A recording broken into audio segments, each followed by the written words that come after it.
Jesse James, The Ghost of the Wild West, a 6-part true crime documentary podcast exploring the life, legend, and legacy of one of America's most mythologized outlaws.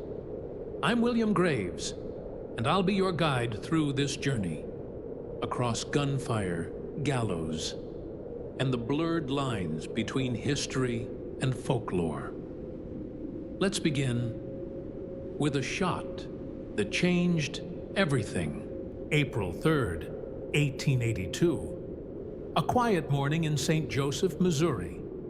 A man stands on a chair inside a small house. He's adjusting a picture frame on the wall, crooked like so much of his life. His name is Thomas Howard. At least, that's the name he's used for years, but we know him by another name. The name that haunted headlines, terrified bankers, and thrilled the broken South. Jesse Woodson James. Behind him stands a man, younger, nervous, sweating. Robert Ford. He's been in Jesse's home for days, shared meals, shared plans, smiled at his children, and now he raises a revolver, takes aim, and fires. One shot. Jesse James falls, face first, dead, just like that. No last stand, no gunfight, no justice. A hero to some, a villain to others, gone. But that shot, that single gunshot, didn't end a story. It began a myth. Because Jesse James didn't just die that day. He became something else. A ghost, a legend, a symbol too big to bury. Who was he, really? A Confederate guerrilla turned outlaw? A political rebel fighting for a lost cause? A cold-blooded killer who knew how to write headlines?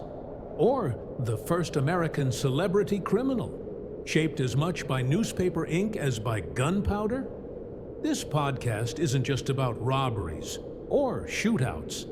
It's about how a man became a mirror, reflecting the fears, hopes, and contradictions of a country still healing from war. We'll walk beside Jesse, from the battlefields of Missouri to the banks he looted, to the myth he never meant to leave behind. We'll hear from those who knew him, those who hated him, and those who still, even now, love him. This is a story of violence, of loyalty, of betrayal, of a man who refused to be forgotten. This is Jesse James, the ghost of the Wild West. And it begins with a single shot. Chapter 1, The Child of War. To understand Jesse James, we have to go back, far back, to the hills of Missouri in the year 1847, a time when America was not yet divided by war, but already cracked beneath the surface. He was born in Clay County, a region sitting uncomfortably on the edge. Not quite north, not quite south. It was farmland and riverbanks where beliefs ran deep and grudges deeper. Jesse's father, a Baptist preacher, left home on a mission to California and never returned. His death left a hole in the family, and a mother, Zorelda, to raise 2 boys in a land boiling with tension. Frank, the older brother, was drawn early into the rising storm. He joined Confederate guerrillas before Jesse had even finished growing. But Jesse, young, watchful, and angry, didn't have to wait long to feel the war in his own skin. At 16, Jesse was dragged from his family's land by Union soldiers. They accused him of hiding guerrillas, of aiding the enemy. They beat him, interrogated him, and left him broken but breathing. That day didn't just bruise his body. It carved something into his soul. Hatred, a seed planted dark and deep. Jesse didn't forget. He didn't forgive. Soon after, he followed his brother's path, but not into a regular army. No uniforms, no honor.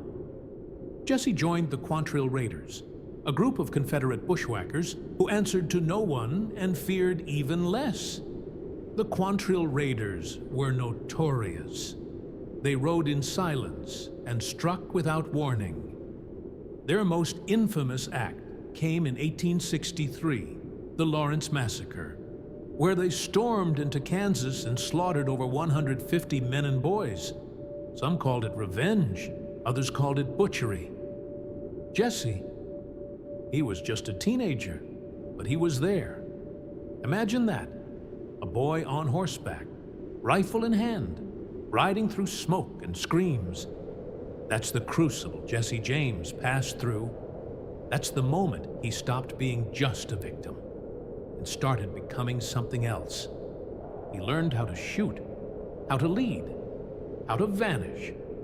But more than that, he learned what fear could do, not to him, but to others.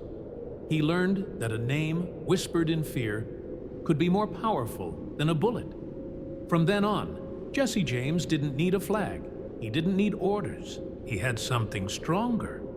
Purpose, a private war, and a world that didn't understand him, but would come to know his name. That child of war had become a ghost in the making, and his legend was only just beginning. Chapter 2, From Guerrilla to Legend. Jesse James had been a soldier, a guerrilla, a son of war.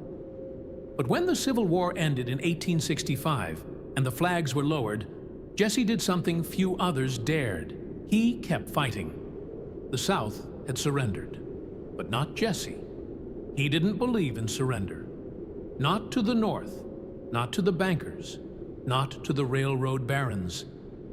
With a bullet wound still healing in his chest, Jesse James looked at the new world rising from the ashes and chose to burn it. He and his brother Frank, older, sharper, forged in the same fire, became more than men. They became a mission. Their targets were clear. The banks, the trains, the tax offices, all the emblems of Union victory and Northern wealth. But Jesse didn't steal like a thief. He stole like a soldier. They rode in broad daylight. No masks, no apologies. They didn't crawl through back alleys. They kicked open the front door. Jesse would walk into a town dressed like a gentleman, tip his hat, and leave it in flames. To some, he was a menace, reckless, lawless, dangerous. But to others, he was something else entirely, a rebel, a symbol, a man who refused to kneel before the people who'd crushed his homeland. Stories spread. They said Jesse robbed only the rich. They said he never hurt the poor. They said he was fighting for the farmers, the widows, the beaten South. Whether it was true didn't matter. The myth was stronger than the facts. And myths travel fast. They say Jesse robbed banks, one old farmer whispered, but never took from the poor. He was like fire, burning injustice. No one knew exactly when Jesse James stopped being just a man and started becoming a legend. Maybe it was when he left a robbery with a smile and a tip of the hat. Maybe it was when the Union troops couldn't catch him again and again. Or maybe it was simply because America needed a story like his. A boy born in war. A man who couldn't forget. A shadow that refused to die. Step by step, town by town, bullet by bullet, Jesse James carved his name into the map of a broken country. He was no longer just surviving. He was reshaping the story, rewriting who got to be the hero and who got to be afraid. And whether you loved him or feared him, one thing was certain: America couldn't stop watching. Chapter 3: The James Younger Gang and Infamous Heists. By the early 1870s, Jesse James had a name, and it was whispered in fear or awe, depending on who you asked. But Jesse wasn't riding alone. Alongside his brother Frank, he began recruiting. Not just thugs, soldiers, veterans, men who had fought and lost, who carried wounds both physical and invisible. Among them were the Youngers, Cole, Jim, John, and Bob, a family of Confederate blood, forged by the same fire as Jesse himself.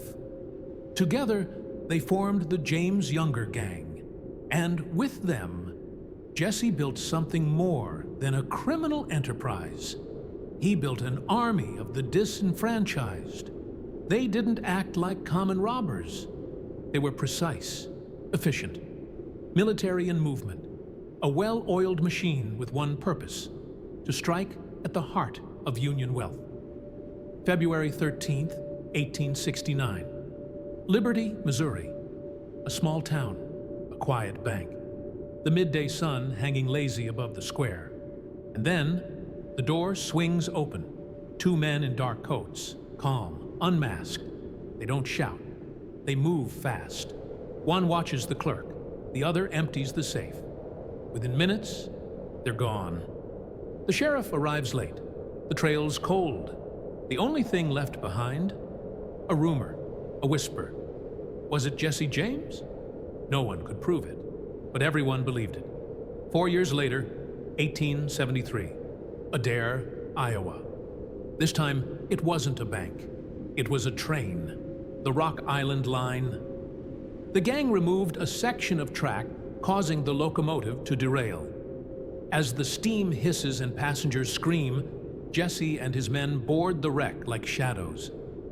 They search for safes, valuables, all while telling passengers to stay calm. No one dies. The message is clear. They weren't monsters, just messengers. The myth spreads even faster than the news. And Jesse becomes something America hasn't seen before. A national outlaw with regional loyalty. A rebel who wrote his message in smoke and gunpowder. He's no longer just a name. He's a force. But every rise finds its fall. In 1876, the James Younger Gang set their sights on a prize unlike any other: the First National Bank of Northfield, Minnesota. It was a bold choice, too bold. They entered the town with confidence, but the town was ready. Locals had caught wind of something strange.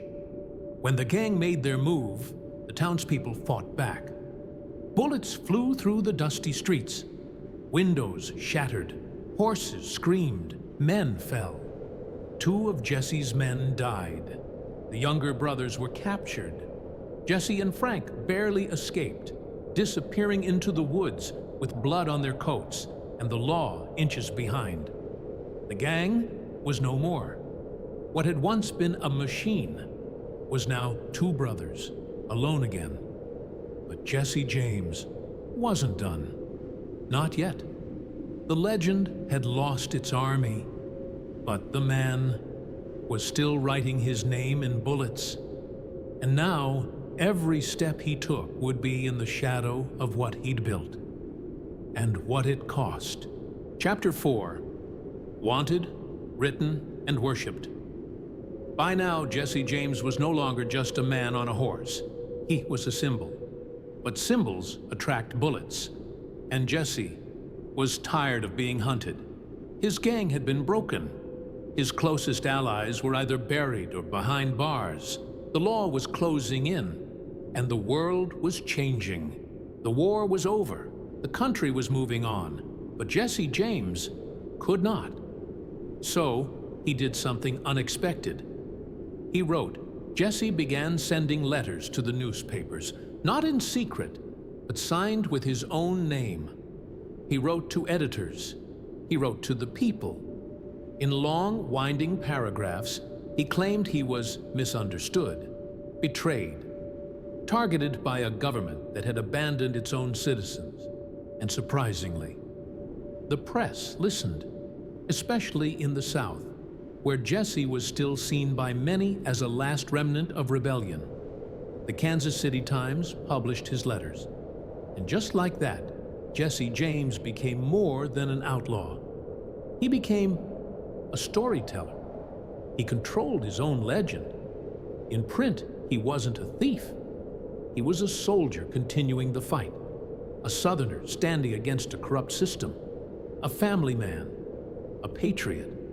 Of course, not everyone believed it. The Northern newspapers called him what he was: a murderer, a robber, a threat to law and order.